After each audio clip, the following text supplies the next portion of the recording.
Shaz Riley, and I am 52 years old, although I don't look it. And I always say that. And I was brought up in a small county. Well, it's quite a large county actually, but it called Kent, which is one of the home counties of London. My parents were Londoners, and they moved out and bought a modest semi-detached house, we call it over here in Kent. And I grew up opposite cornfields, which was really nice. And then when I was 18, I got a job in the West End theatres and moved to London and had a great career until 10 years ago when I started this business.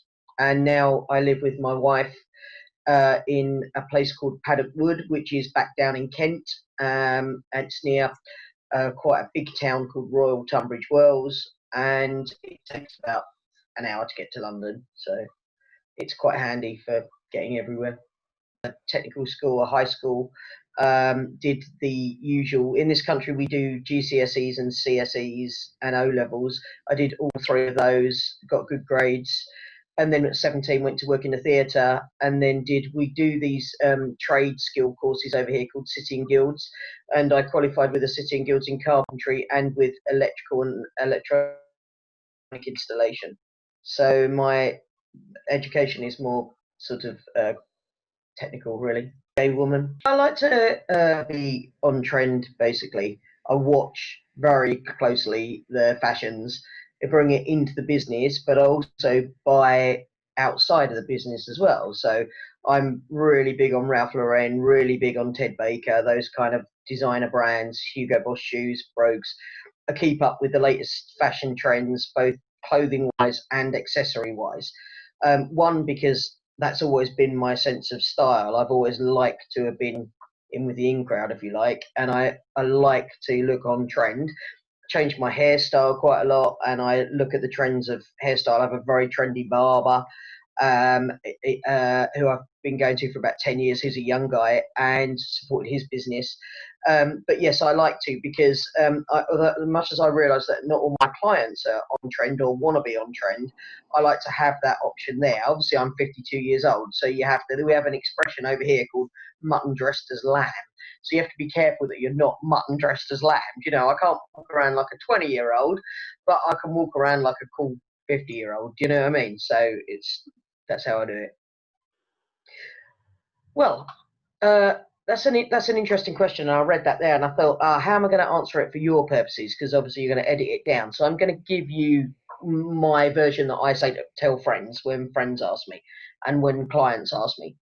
Basically, or I tell clients, really, I deliver the information to them.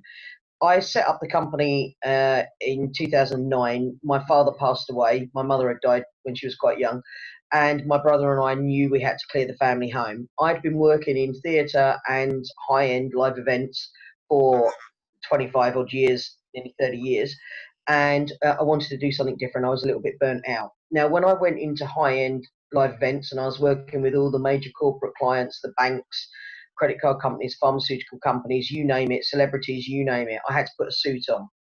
And as a butch identified woman, I would wear men's suits. This would mean going into a department store. I even remember buying one on Saks Fifth Avenue in New York once, going into a department store and buying ill-fitting suits, because the thing about buying men's suits as a female is that if they fit you on the shoulders, they're not going to fit you on the chest. If they fit you on the chest, they're not going to fit you on body length. If trousers fit you on the waist, it's not going to fit on the crotch, and so on and so forth. So it's very hard to fit a male suit to a female body. And I thought, right, in 2009, I want to quit doing the live event stuff, the theatre stuff. What am I going to do now? And I spoke to my partner about it, and she said to me, well, you've always been moaning about the accessibility of buying. So she said, well, she said, you have always bemoaned about having to have these badly fitting suits. And the catalyst for that was the year before, when she had turned 40. I'd gone to her birthday party, and when I first started the company, I put up a picture of myself and went, this is why I started the company, because the suit was so badly fitted that I looked atrocious. And I just thought, nobody's doing it. somebody should be doing it. There has to be a way. And I'd been a project manager and a production manager for many years with good spatial awareness. And somebody said to me, surely if you can measure a room, you can measure a person. And that's the key to the success to my arm end of the business, is that I have good business acumen. Of course, I have to have good business acumen, but I also have the ability to be able to measure a person and to be able to look at a person's body and be able to, you would know this from your background, but yes, that's why we started the company. I just decided that I just decided that it needed to be done, and it was a good move for me, a lifestyle business for me.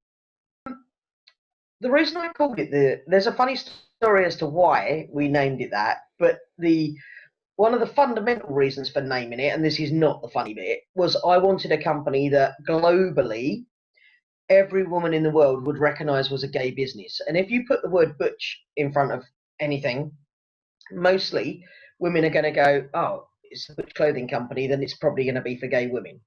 I mean, obviously, men do use the term butch and so on and so forth. But if you Google the term, even previously to when we existed, pre-2009, butch was often related to women. So it's a way, and that has worked. How the name came about was a weird one. We were, feminists aren't always great lovers of butch women and butch femme couples. Strict feminists feel quite uncomfortable with the whole butch femme thing, which is another thing I don't want to get into. But we were round at strong feminist friends of ours for dinner, and they were the last people that I would have ever thought would have come up with this. But one of them said to me, Shaz, what are you going to call the company? And I was like, I don't know. I need it to be recognised, but I don't know. And then she was like, well, describe to me what it is. I said, well, it's butch clothing. It's clothing for butch women. She went, well, there you go then. There's your company name. And I was like, the Butch Clothing Company. Yeah, that works. And that was it. The big mistake was my email address, because 10 years ago, I didn't realise that I was creating myself the longest email address in the world, because it's shaz@thebutchclothingcompany.co.uk. And you have to spell out each of the letters for a lot of people. And, it's too long, but yeah, it's worked. But no, I actually formed the company. We were incorporated. I don't know what they call it in America, but when you start a business, you get your trademarks and all the rest of it, and you incorporate it with Companies House in the UK, and that's when we incorporated. So we officially became a business. Face-to-face consultations, it's good old-fashioned tailoring. So I don't have a shop front. I have a consultation room on our premises, and I invite people in. So we advertise. Obviously have a website. We have 4,000 odd followers on Facebook, so we publicise a lot on there. We do direct advertising up and down the country. There's a lesbian magazine over here called Diva Magazine, which is a high glossy, massive readership, massive footfall, and we pay to advertise in there and have done for 10 years. But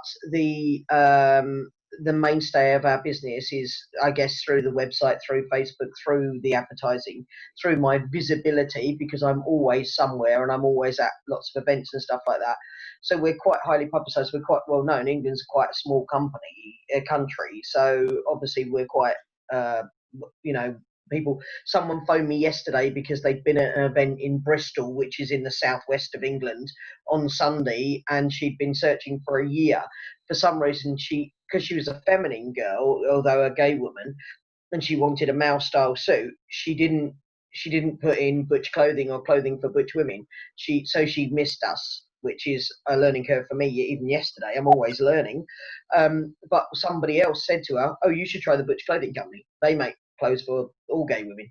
And so she phoned me, and that's kind of what happens. But yes, the business model is not an online business. They contact me through the website online. There's a contact box, and then I always follow it up with a phone call, because we're a small niche market company. So I always follow it up with any client inquiries with an email, and if they want a phone call, i.e. they're serious, potential clients to purchase a bespoke suit, because our suits are handmade and bespoke, and they're going to cost people a lot of money, I then follow it up with a call, and that doesn't matter where that is in the world. And then they're invited to a consultation, and that's either a face-to-face consultation at our premises or a Skype consultation? That's an interesting question. How we set up the company was, the company's me. My wife is a co-director but doesn't work within the business. She has a separate job, but she's a company director. And then I have teams of people that work with me that I employ, like I have an accountant.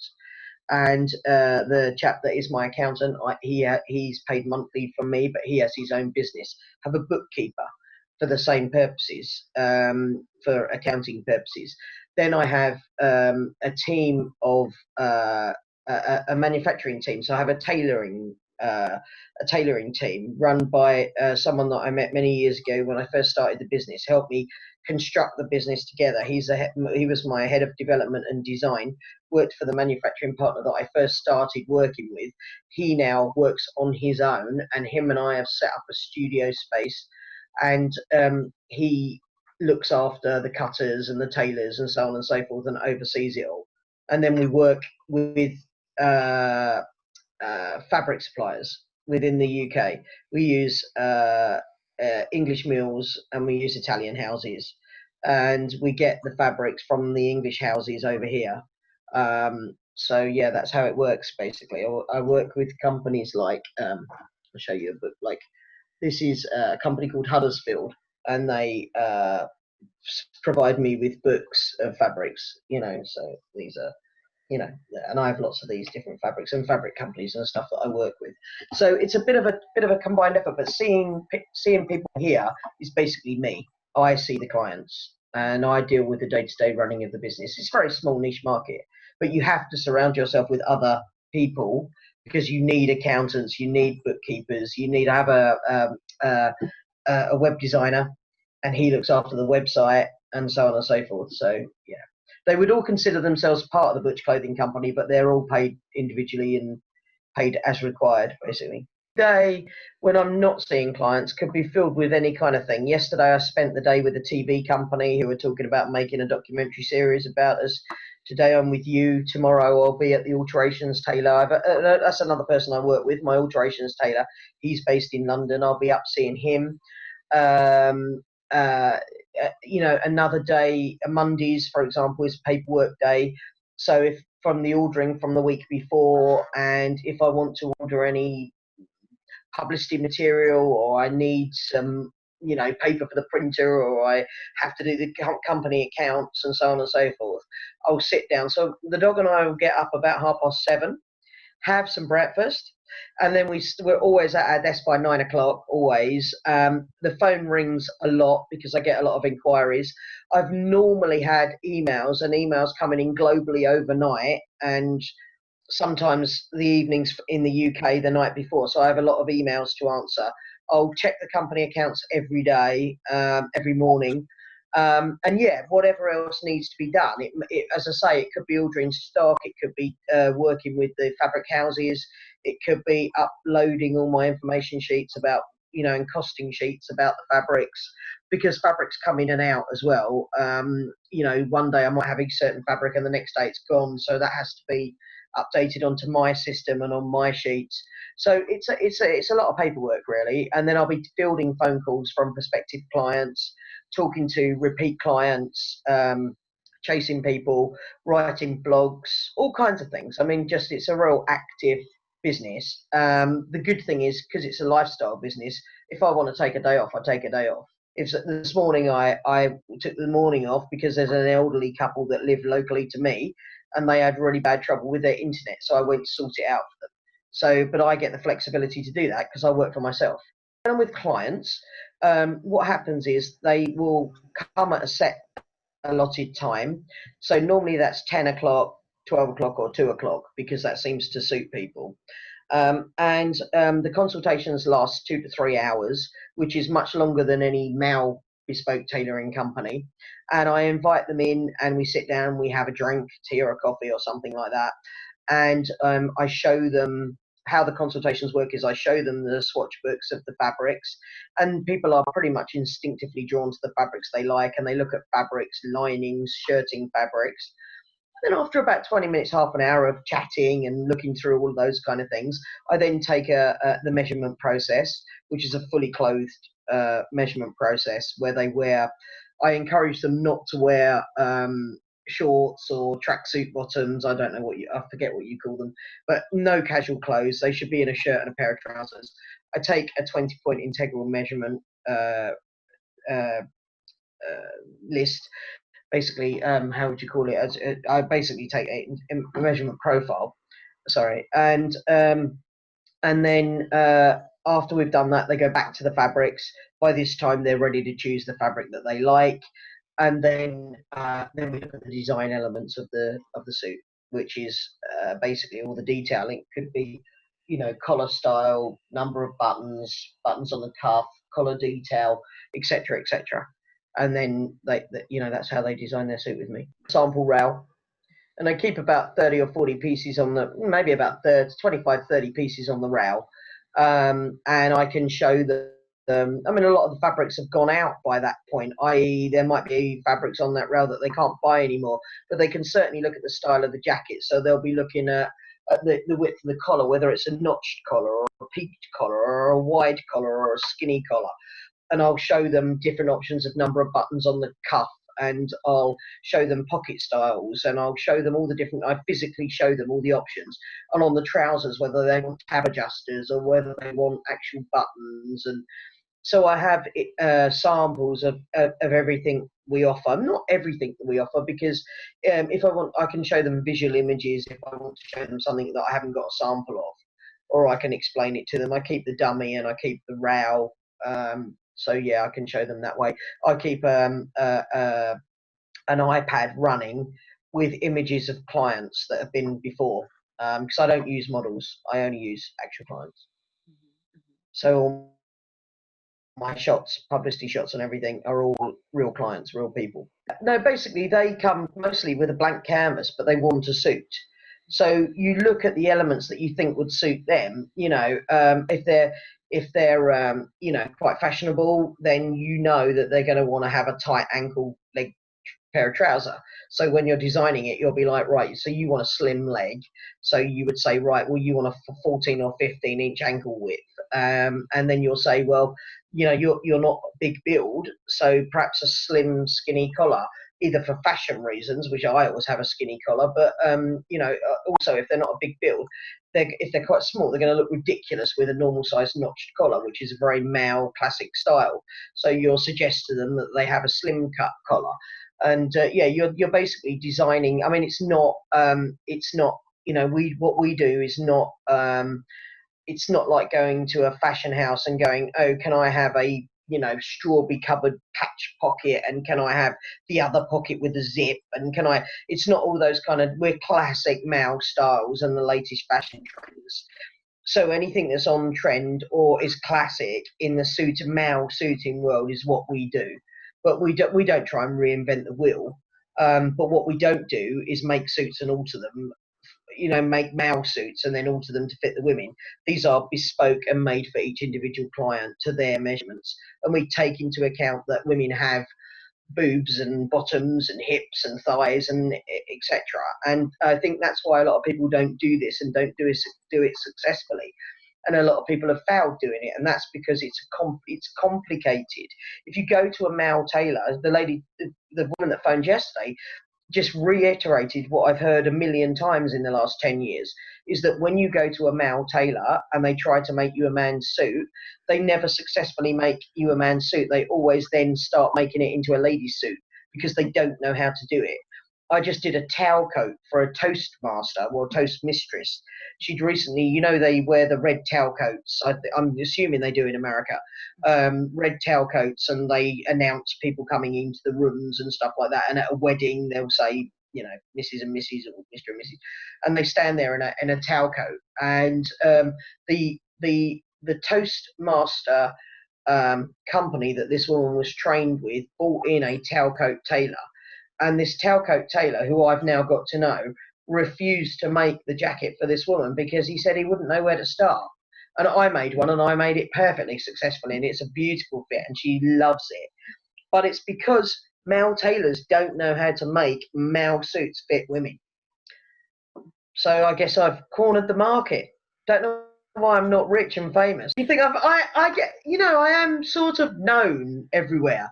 That's the thing. I'm sort of a little bit famous here as well too, in the because people know of me. Do you know what I mean? It's like, and people see me at things, and we're always at events, and yeah, everybody, and you know, sometimes you get even celebrities like scream a little bit when they meet me, and they go, "Oh my God, I really wanted to meet you."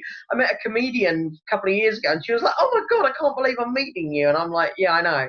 It's kind of weird, you know, but I'm not inclined to look at the internet because you can get a lot of negative comments and stuff. So I don't Google myself, and if I'm on anything or featured on any radio or in any press or anything like that, I don't look at it because you always get the assholes that are going to say nasty things to you. So I don't look at it. So I don't really know how people see me, but I do know that people know who I am globally. It's interesting because what I do is very expensive. We have, I'm trying to think of the equivalent in America. I don't really know. We have a street here, a famous street called Savile Row, which is where all the men's suits are made, high-end men's suits. Now, the price point of Savile Row is about £4,500 a suit. And I work with much the same fashion houses for fabric. But my price point is not that high at all. In actual fact, we dropped the price point this year. When Miguel, my business partner, and I started the new studio, we he was able to then, I say his business partner, he's not part of the Butch Clothing Company, but we work together extremely closely. And when he came to me and said, Shaz, we can work together again, we can do this, you'll be able to drop your price point because actually we found different ways of doing things where, believe it or not, the quality's increased, but the cost has dropped. And that's just because how my previous manufacturing partner worked. So I've managed to drop my price point around about £200 or £300, which is around about $400 or $500 per suit this year. And I've done that because I want to reach a more accessible audience. But UK prices, and I'll look it up for you now so you can transcribe it at today's rate. A three-piece suit is around about, let's say, £1,600. Which would be, if I just pop that into the xe.com for you, £1,600 is about $2,000 basically. So, and you know, sometimes you might get a three-piece for $1,400, sometimes $1,500, 16.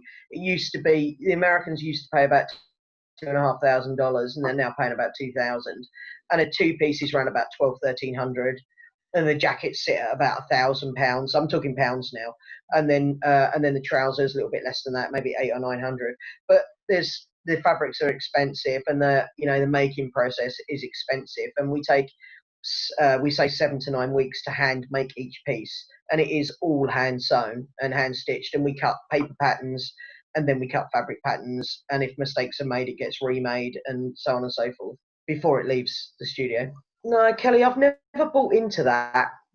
I mean, we all know what a legend Ellen is and stuff, and how great she looks. But the reality of it, most gay women don't, and they don't look like how Katie Lang used to look when she was young, and they don't follow the style trends of someone like Melissa Etheridge. So there's very few gay role models out there, and I always say, look, to my clients, you don't want to look like me. I don't want to look like you. We both don't want to look like the next person. We all want to look like ourselves. So what I try and do is build a picture. That's why I talk with them for an hour before they come for their consultation, to get to know them and to get to know what they need. Because what I like, another person undoubtedly is not going to like, and so on and so forth. And I think that's one of the reasons why I don't use models. I could easily, I get people volunteering to model for the company all the time, and I could easily take all these good-looking butch women on and come do a photo shoot. That I work with 4 different photographers. There are other people that work with me, and I could easily get any one of them to do a shoot with actual models, but I don't. When we do a photo shoot, I only use real clients, because I think, this is a real world, and butch women have it hard enough anyway. So why do you want to see a model that looks like something that's going to always be totally unattainable for you? And, as butch women, we're always, given the hardest go in society, really, because, feminine gay women, they have their own styles and they fit in with society, and gay men are, often portrayed, you know, as pretty boys and stuff like that. Whereas historically, butch gay women have always been portrayed as the, you know, unattractive maiden aunts type people that nobody ever wants to have anything to do with, that is, you know, ugly and all the rest of it. And I wanted to change those perceptions, really. And I wanted to say, look, there are lots of different gay women and everybody looks different and we're really no different to anyone else. And actually creating your own style and your own look with you know, the Butch Clothing Company being your go-to brand, will really give you a sense of your own identity. And that was really important to me. Yeah, often. Yeah, they use the images on the website of my previous clients, because, I mean, I'm really slack at putting them up. I mean, I've got hundreds that have never even gone up there. Do you know what I mean? Because I'm so busy, because it's just me, that I forget to send the images to the, you know, and they more of them go out on Facebook than they do on the website. But the clients look at Facebook or they look at the website and they go, oh, I like that girl, 4th row from the top, 3rd in. I want to look like she looks in her suit. And it doesn't matter if that client's 20, well, I don't know, we work in stone, 20 stone or 5 stone, 6, you know, 9 stone or whatever. Weight, height, looks, whatever doesn't come into it. They like the suit and they go, that's what I want to wear. And sometimes you go, oh, I don't think, you have to steer them away from it because perhaps it's not appropriate for them, you know, and you know, and sometimes if you've got a client, I'm going to go to my conversion chart again because I wouldn't even know how to tell you this in hang on, let's go this. Sometimes you'll have a client, I'm just looking at weight here because I'm going to do it in pounds. So if someone, like I might get a client over here and they might be what we would say like 9 stone. That's like really slim, yeah. 9 stone. That is 126 pounds, and she might be wearing her suit and looking lovely in this white suit, about to get married. And then you get someone else who comes along and they're say 19 stone, so they're 266 pounds. Well, that 266-pound client is not going to look, you have to manage expectations, because I can still make her the same suit, but I don't want her to think that, I mean, people are not stupid, I realise that, but you have to manage the expectations that the 19 stone woman, the 266-pound woman, is not going to look the same in her suit as the 126-pound woman. So what you do is when you're doing the design of the suit, you go, look, she's got a skinny collar, but actually I think the standard notch collar would look amazing on you. And you just kind of, you manage the expectations and the design of the suit based on what they've seen. Other times you get people of similar weight, similar height, similar whatever, and the average, I expect the average weight of my client, if I had to say an average, would be about 12 stone, 160, 170 pounds, you know, that's average. And you know, and a lot of my clients fit into that sort of category thereabouts, or maybe, you know, 50 pounds either way, whatever. And they can all pretty much look the same in there, you know, have any suit that they like, you know, they like the look of. But yes, they do very much look at other people. Global base, and if I was describing them as individuals, I'd say very eclectic. I mean, you know, I've had super rich feminine American women to dirt poor English women to Australians who have previously been straight, who are getting married. I mean, just totally eclectic. I mean, you know, just because I say the Butch Clothing Company, not all my clients are butch. And probably 75% of my clients wouldn't identify as butch. They would just say they're gay women. You would see them and you would go, oh yeah, they're butch, but actually they wouldn't. But I get women that look like you and women that look like me and everybody in between. So yeah, that's my market really, and it is global. Yeah, I'd like to do a bit more within America actually, and I should probably, if it's funding it, that's the problem, because we are niche market and I don't really make a massive living at all, unfortunately. I wish I did, but I don't. I struggle quite a lot, and because it's so niche. And I think that I'd have a better market if I traveled to America and I did pop-up shops in America. And I did that in New York one time and it was very successful. But it costs money to do that. And as a self-funded company, we just don't have the money to do it. So I find myself in a bit of a catch-22 situation often.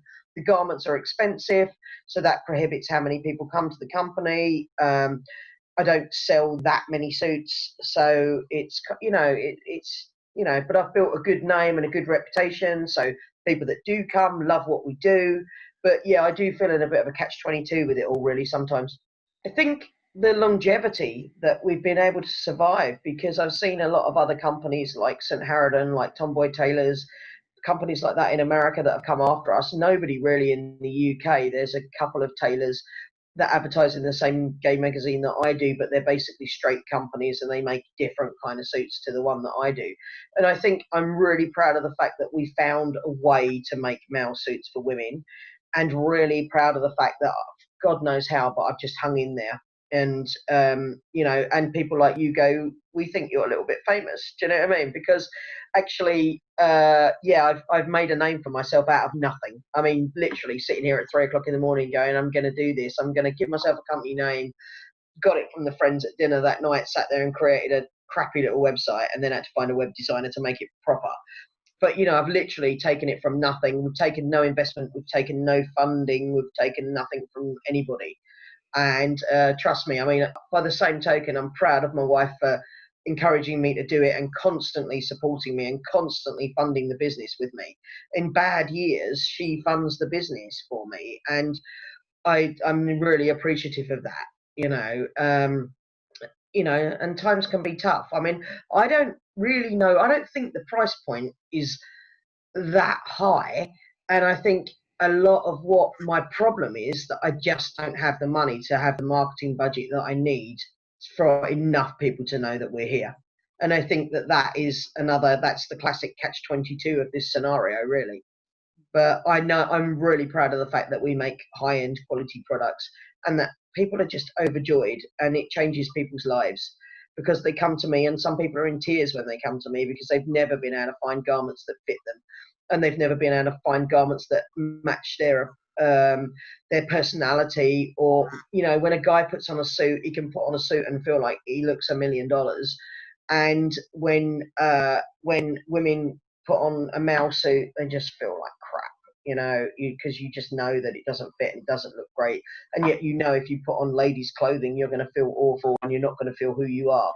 So for a lot of these women that come to me, it's the first ever time that they've put something on where they actually feel 110% themselves, and they feel like they look amazing. I mean, there's nothing like putting on a perfectly fitted suit and going, oh yeah, I look magnificent.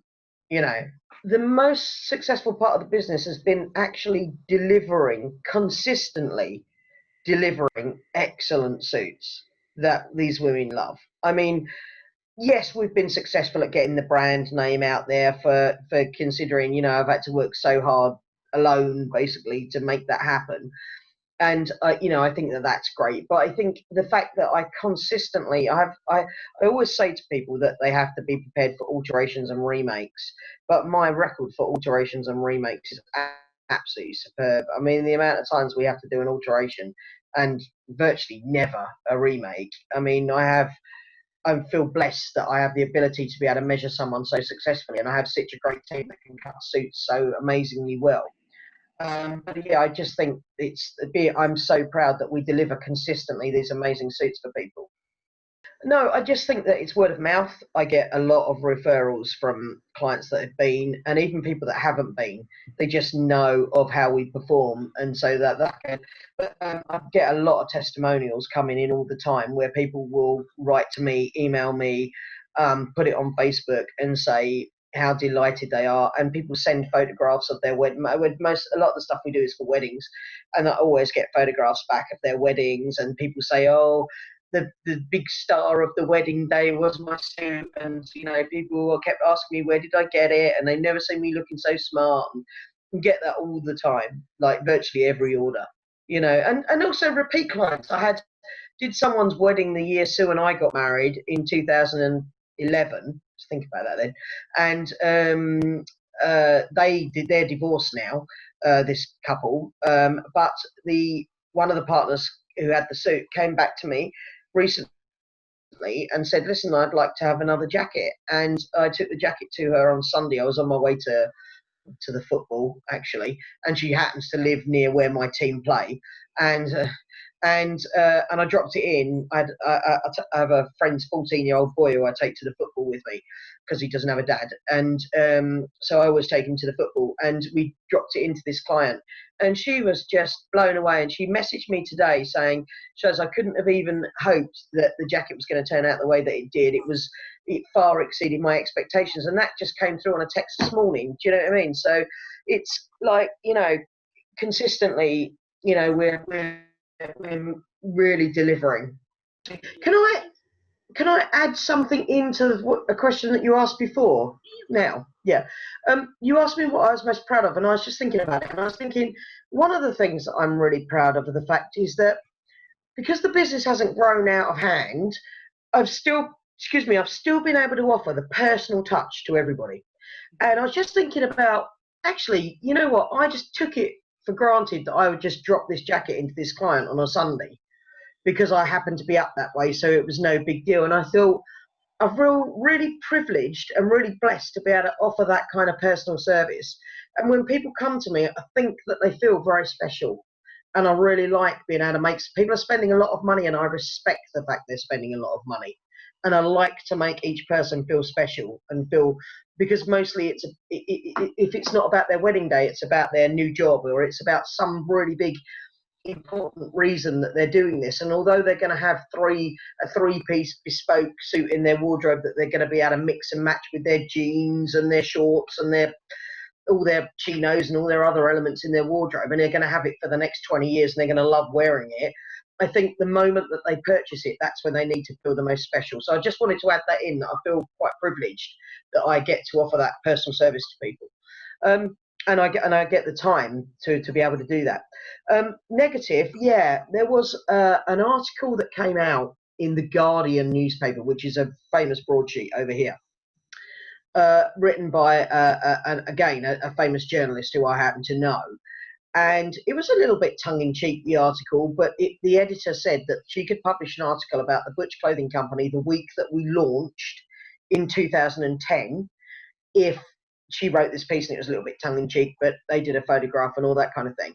And then from that, there was a website popped up with people saying things like, "I'd like to cave her head in with a cricket bat, and I'd like to," and it was awful stuff. Anyway, I contacted my solicitor eventually, and he said, "We'll do a cease and desist letter." And we contacted the owners of the website, and they said, "Oh, it wasn't them, it was somebody else that had done it, but it was taken down immediately." So that was the worst thing. It was a real physical violence threat. The other thing that I had that was negative was a few years ago, I started getting these phone calls and these emails. Phone calls in the middle of the night, 3 o'clock in the morning, from this woman who was used very bad language, very offensive, very threatening behaviour, and emails to match. And one day we were out with my little nieces. I mean, they're 13 and 10 now, but they were tiny. We were in London, and the phone went, and it was one of these abusive phone calls in the middle of the day. And I said to Sue, "That's enough now. They're not going to do it to me when I'm out with my family. That's just ridiculous." I mean, And so when I got home that night, I contacted the local police, and I said, "I don't want to waste your time, and I don't know." I didn't call like 999, which is our equivalent of 911. I just called the helpline, the police general helpline. And I said, "I don't want to be a time waster, but I'm a gay woman, and I run a gay business, and I'm getting these emails and I'm getting these phone calls, and I'm getting really upset by it. And they're really kind of horrible, but I understand that there's real crime happening out there and all the rest of it." And I said, no, you're quite right to call. This is a hate crime. This would be considered a hate crime. Anyway, they came round. Two guys came round, and they were really lovely, and they were horrified by what they read, and I'd kept all the recordings and everything. Anyway, they were like, "Well, we're not going to let go of this. We're going to sort it out." And they traced the person. They traced the person to north of England, to some 18-year-old. They didn't quite know why she did it. I never got an explanation as to why. I personally wondered if it was her or her mother that had done it, but evidently the police were there waiting for her when she came back from college one afternoon. and the mother was evidently mortified and horrified that the girl had done this, and they basically said, ever do anything like this again and you're going inside, you're going to get locked up, because it's a hate crime. So that was pretty horrendous, but really well handled by the authorities. And I'd like to think that things got handled like that everywhere, but I'm sure they don't. But certainly in our local police force, that was good. But they're the two worst things that I can think that I've had. I mean, you get negative. I mean, I go on various websites, I'll go on various chat groups and things like that, even within our own community, and people can be critical. I think sometimes that can be jealousy, sometimes that can just be devilment. You know, I think everybody's always can be critical, can't they? But generally, we're extremely well received and extremely well supported. I have always lived my little gay life in a bit of like this, you know, blinkers on, because I try to ignore all the crap around me. But yeah, I mean, I think generally speaking, it's good. Yeah, we've always been really. We work with our studios. Our studio now, for example, is overseas, and we make sure that we pay 50% above the national wage, and ethically, you make sure that the people that are working with us are well taken care of, you know, and well remunerated for what they do.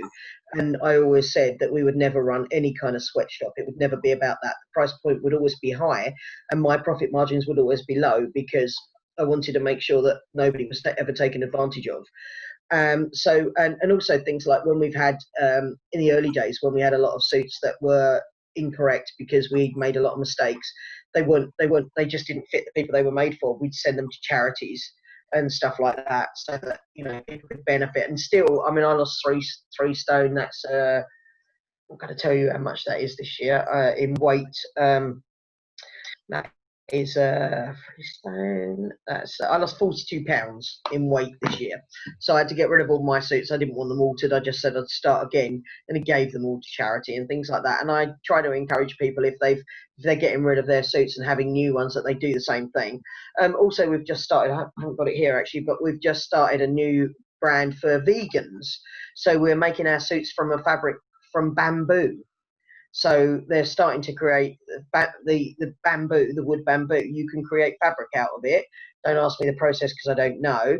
But I thought it's an expensive option, but it's really good for vegans, people that don't want to wear anything that has anything to do with animals or any connection there. So I thought that was quite ethical. And yeah, that's about it really. I mean, I have very strong ethics and very strong morals. So it's all about not taking advantage of people for me. I do, yeah, I do a lot. I mean, I feel that I have to give back to society, because I feel that soon I lead a privileged life. And although the company doesn't turn over a lot of money, my wife has a very good job, and we're not rich by any stretch of the imagination, but we are able to have a nice lifestyle. And I think that a lot of people, you know, would look at our lifestyle and really want it. You know, I mean, we're not Ellen and Portia, do you know, by any stretch, but you know, we have nice holidays, and we have, you know, a nice house, and we have cars and things like that. So we are fortunate, and I always think it's important to give back. So I started with. We have an organisation, a national organisation in the UK called Age UK, and Age UK looks after the elderly of our society, and it's a massive charity. And I wanted to volunteer as an individual, when I started the company, to go and visit with elderly members of the LGBT community who I knew would be isolated, because if you think globally, historically, the LGBT community have been, you know, very badly treated, very badly abused, disowned from their families. The elder generation now are mostly people that don't have families that would be in contact with them because they were disowned by them. In our country, a lot of the men would have been in prison through the 50s and the 60s. And, you know, these are people that are still very ashamed of being gay, in part.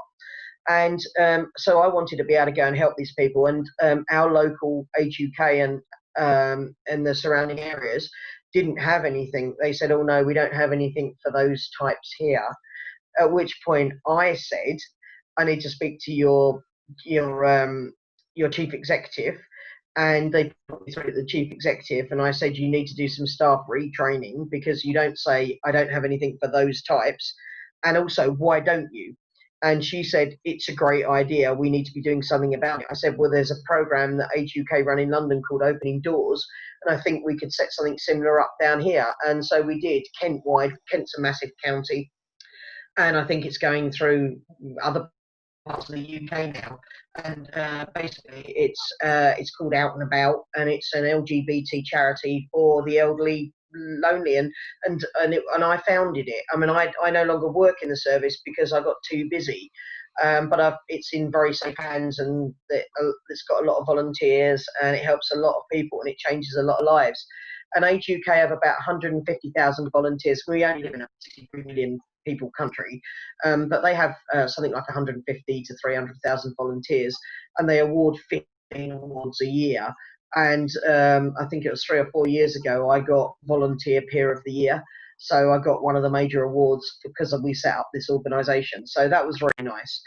And then at Christmas time, Sue and I always try to work with the homeless. We go around London handing out information sheets on where they can go, because there's a thing over here called Crisis at Christmas. They open centres 7 days a week, 7 days for the week of Christmas, and they can go and they can get mental health, they can get clothing, they can get haircuts, they can get food, they can get everything they need. The problem is the real homeless don't have mobile phones, so they don't know where to go and get the free bus to get to these community centres. So we go around with information sheets and a little bit of money and hand it out to them.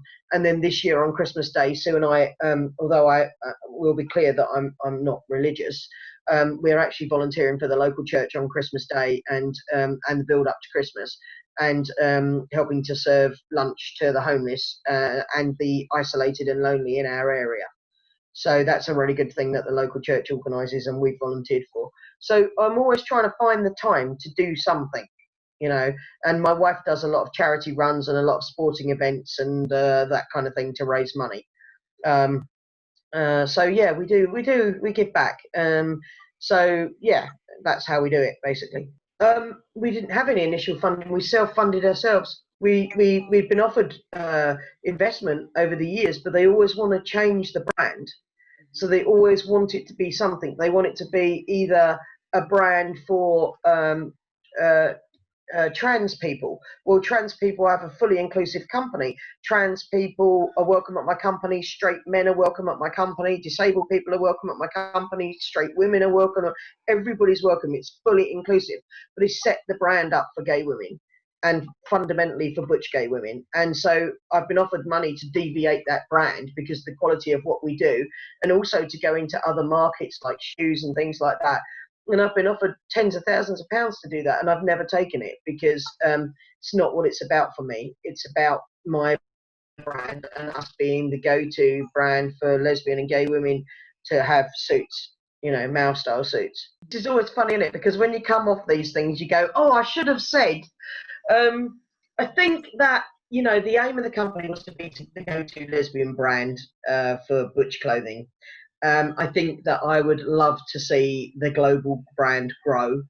I really would. I'd love to be able to reach more people. I think that if there's a message to be taken from the company, it's to say to people, look, you can feel fantastic and you can look great, and clothing's so important, and the rest of society so much, whether, you know, no matter who you are, you take it for granted. You take for granted that you can go out and you can buy a clothing and look great.